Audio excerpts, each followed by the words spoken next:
একটা বানর জঙ্গলে ঘুরতে ঘুরতে একটা আয়না পায়।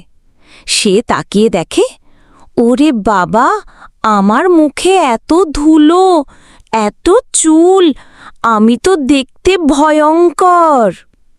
বানর ভাবল, এই আয়নাটাকে ঠিক করতে হবে।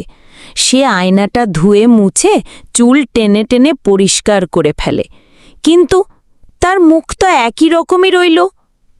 এক বুদ্ধিমান কাক পাশ থেকে বলে, ও বানরদা, আয়নাকে নয়, নিজের মুখটাকেই একটু পরিষ্কার কর।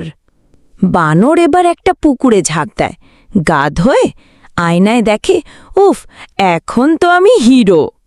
লেখা আসে, পরিবর্তন চাইলে নিজেকে বদলাও, আয়নাকে নয়। শেষে মেসেজ, জীবনে আয়না যেমন সত্যি দেখায়, তেমনি শিক্ষা দেয়, সমাধান বাইরের জিনিসে নয়, নিজের ভিতরে খোঁজো। সাবস্ক্রাইব করো আমাদের চ্যানেলে আরও মজার বাংলা শিক্ষামূলক কার্টুন পেতে।